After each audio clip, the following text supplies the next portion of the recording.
arday oo dhii haysta ayaa diyaar u ah inay re-exam galaan waa ididiilo fiican weeyaan waa ididiilo waxbarasho weeyaan aad iyo aad baan proud ugu ahay oon ugu faraxsanahay inaan halkaa aniga iyo wasaaraddii iyo tiimkaygii in halkaas soo gaadhsiinay oo meelaad kasii anba qaadaysaan aad maanta joogtaan farxad bay ii tahay waxa weeye mudane wasiir carqaladaha waxbarashada haysta way fara badan yihiin carqaladda ugu weyn waxa weeye dugsiyadeenii tuulooyinka oon macalimiin ku filan oo aqoon lihi aanay jirin dhaqaalana aan haysan ardayga iyo macalinka ay isgaarayaan kolkay isgaaraanna ay kala dareerayaan oo ay kala dhaqaaqayaan odaygii markuu arkay inaan ilmihiisi waxba u kordhayn aabakaalay adhiga iyaga amba geela iyaga amba sacaha iyaga buu leeyahay waayo wuxuu kordhiyuu arki waayey ma dhaama ninka wuxu dhigayaa arrinta ugu adagayna hor taalla waxbarashada waa taa weeyaan waa taa fahamkeedii baad leedahay garashadeedii baad leedahay xoogaalnimadeedii baad leedahay dalka kamaad maqnayn aqoon-yahankeediina waa tahay waxaa dhibaato gunta hoose haysta waad garanaysaa waxaa kaaga daran maantuu ka tegaa lagu oranayaa waayahay wuxuu u baahan yahay markaaba in la bedelo kii ambaydhkaha meelaha joogjoogadoonasa waa kii ambaydhka ahaa heeduu ka baxeen dhowr boqoloo macalin baa laga baxay nrc baa ka baxday wax siisiin jirtay welfishan baa ka baxday global partnership for education baa ka baxay oo unisf noo haysay baa dhammaadoo ka baxay 300 macalin educate the child oo ay unisf noo haysay baa iyaguna ka baxay 120 macalin yaa ka baxay educate the child imika waxaa ka socda dhismayaal xeebaha laga dhisayo la kordhinayay oo imika barigii baa ugu yarliitay labadii kaleba 3 gobol bay ahaayeen awdal selal iyo sanaag ay ahaayeen marka labadani way dhowdhow yihiin laakiin kii shishe waa lagu celiyey kolkaa 120 macalin ay wax siinayeen halkaas soo joogsan ugu yaraan tira 1,000 macalin ah ayaa maanta fayda markaad tiraahdo war bal ku ambeeyda hal la geliyo carruurta ay hor joogsado isku bedelkii hay'adda shaqaaluhuna waxay u qaateen in caagleynayno caagle anna waxaan isticmaalay discretionary power of the ministry baan isticmaalo waxaan idhi lacagta waxaad siinaysaan ninka wax dhigaya yaa la siinaya annagu ardayga wuxuu naga doonayaa kalaaskii cid hor joogsatuu doonayaa maaha nin iska meeraysanaya maaha shaqaalahan laleeyahay meelahan ay joogaan diyaar bay wasaaradda waxbarashadu u tahay wixii ku dhex jiray caaglaa in laga helo annaguna wasaarad waxbarasho iyo mas-uuliintaan u imiday dad caagleeya maaha caagle ku shaqeeyana maaha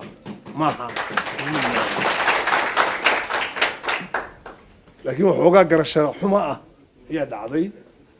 eedda shaqaalaha ka dhacday oo waanu soo madax taabanaynaa war ardayga annaga wuxuu naga doonayaa eroorta cid u gashuu doonayaa kii hor jooga uu iskaga tegey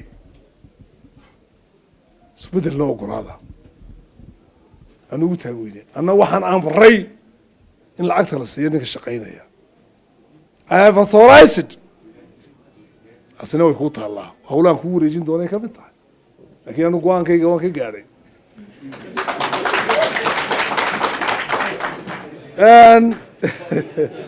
mudane wasiir arrinta ku saabsan jaamacadaha xagga xidhiidhka carabta xidhiidh carabeed oo jaamacadaha ururka jaamacadaha carabta ayaa jira oo xoogan membership waxaa ka maanta camuud iyo burco wasaaradda waxbarashada bilowday annagaa invite garaynay iyo hargeysana membershipka way qaadatay iyaduna annagaa bilownay annagaa noolkii horreeye ka bixinay ilaa maantana waynu ka galnaa shirarka waynu tagnaa caalamkii baynu ka mid noqonay awalu wafdi carbeed oo dalka yimaada wasaaradda waxbarashada marti qaaday ddb wel waxaana dalkasaa way ka dambeeyeen waan isa sheegaynaa wasaaradda waxbarashadu waa aqoontii waxaana xidhiidhiyey ninka la idhaha muniir abusite annaguna kaalinteeda ka qaadanay mudane wasiir waxaan dib u soo noolaynay ididiiladii farsamada waxaa loo haystay tumaal maantana islaanta suuqa joogta waxay leedahay waar waxaynu u baahannahay farsamo shir weyn baan ku qabanay burco alla wixii almunium alla wixii burco ka baxay baan isugu geynay xuseenow shiine sheekh cabdisalaanow alla wixii ka baxay maxamed kaahinow wasiirka arrimaha gudaha iminka ah dhowr iyo 60 xuseenow wax alla wixii burco ka baxay farsamada ayaan burco isugu geynay keer baa nala hirgelisay arrintaa waxaana maanta lodkii second yearkii bay ku jiraan hargeysana third yearkii baa ku jiro baraynu visit garayn doonaa waxaa kaloo jira dugsigii beeraha oo isna beerka furan beeraha ah oo isna sanadkii 3aad maraya ayaa isna inoo jira saddexdaasiba way dhaqaaqeen war waxaan tifidkaa naga daayaa ku nidhi ee tafkida u eg ee meelaan ka wadaan ana waxaan doonaynaa dugsiyadii farsamada la kiciyo hadhowna bolotechnical la sameeyo ilaa aqoontaa farsamada kor loo qaado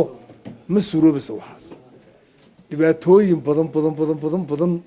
oo dhinaca waxbarashada ah yaa mudana wasiir jiray laakiin maanta way soo afyeesheen marka halkay marayaan aan idiin warano adiga wasiir ku-xigeenka dee nin dhalinyarana waa lagu lamaaneeyey isagunbaad sidii faraska diriyo dabeedna wuxuu soo qabto unbaad aduu ka talini markuu margiga soo qabto ayaad aduu ka arrimini haddii alla idhaah waxa weeyaan mudane wasiir intaan wasaaradda joogay 2 sano iyo bil bay maraysaa xogaa 7 November 2017 ayaan la wareegay 2015 ayaan la wareegay 15 ayaan la wareegay 2 sano iyo 2 bilood waxla ayay maraysaa intaa wax badan baa qabsoomay oo ugu weyn yahay sida la tilmaamay manhajkaas ugu weyn yahay oo maanta taxi boguski horeeyay secondary-ga inoo qoran yihiin aanu nidhi markaa hay-adihii markay ka dhegaadeegeen inoo soo daabacaan aanu nidhi contract baan ku bixinanaa qandaraaskiina ay shirkad heeman la yidhaha heshay ay ku guulaysatay wax jabanna ugu gaadhsiiso buugga maanta secondarygihii wuxuu baran ku gaadhayaa wax ka yar $3 hargeysana wax ka yar $3 ayaa laga siiyaa sayilana saasuu ku gaadhayaa meel kastoo dalka ka mid a hay-adaha waxay naga caawiyaan in ardada masaakiinta aan iibsan karayn ay nagala iibiyaan laakiin waxbarashadu waxay ku horumari doontaa mustaqbalka in loo sameeyo sanduuqaasi ay wasaaradduna ku shubto waxay hayso xukuumadduna ay waxay ku caawinayso ku shubto la isugu geeyo hay-adaha internationalka iyo kuwa maxalligayhina iskugu geeyaan dabeedna trustee loo sameeyo dabeedna xeer loo sameeyo dabeedna macalinka iyo buuggaba halkaa laga horumariyo ayay ku soconaysaaye waxbarasho ay wadi karto xukuumadii kelideed ma jirto dee dadweynuhu ka qaybgeliyo waxaa kaloo jira dugsiyadii boardingka oo iminka halkan dubur iyo dabeelweyne boarding ay communityga reer saaxil sameeyeen baa jira contribution baynu ka qaadanay laakiin inta badan iyagaa wada board bay u baahan yihiin xeer bay u baahan yihiin boardinada iskuulladoo dhanba waxaa kale oo yaalla oo iminka kuu hor yaalla dugsiyadii iyaguna boardinadoo dhammaanaya kii laascaanood iyo kii dayaxo ood adigu ugu dambayntii ka saartay raggii ku jiray oo iminka dhammaystirmaya oo ardaydoodiina suuqa wax loogu dhigo oo waxbarashadii way socotaa raashinkiina wuu socdaa gabdhihii waa guri baa u kiraysan inamadana guriyaa u kiraysan waxbarashadoodii way socotaa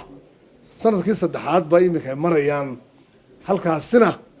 waxa weeye sidee bay sustainable u noqonayaan dugsiyada boardingku waa su-aalay noo yaalla weeyaan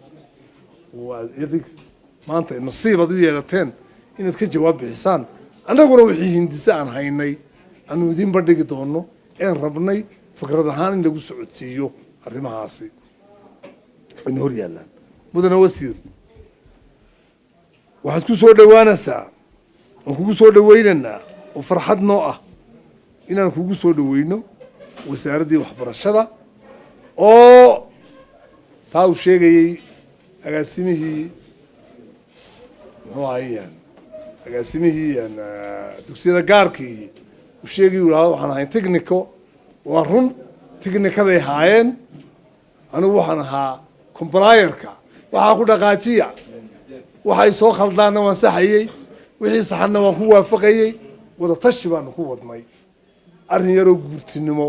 ayaan la imiday iyo intii macalinimada umaan isku daray mudane wasiir wasaaradda intaan joogay 30 baabuur labadaas sannadood gudahood ayaan kusoo kordhinay markaa cabdidheeraa joogo ku faahfaahin doonee 30 baabuur 4 baabuur oo keliya ayaa miisaaniyadda noogu jiray dowladda 2 minibus Land Cruiser-ka wasiir ku-xigeenka iyo Land Cruiser iminka Gabil aan siinay halla waxa kale waxaan ka waxaynay wax weeyaan wax aan ka qaadno hay'aduhu nagu caawiyeen waxay haayeen hard top-ka wasiir dowluhu wato 2 xaajadood oo Hilux iyo hard top-ka anu aan wato 4taas hay'adahana looga yimid iyo hal hard top oo aan ka soo qoladii Mexico soo baxday 3 hard top baan ka qabtay markay guurayeen oo ay doonayeen cid kale ku wareejiyaan dibadna adigu mid baa iga soo gaaray labadii kale waa la iga boobaaniga lafteeda laakiin mid baa iga soo gaaray ka cid gaabo 5 marka laga reebo 22 kale wasaaradda gudaheega ayaan ka iibiyey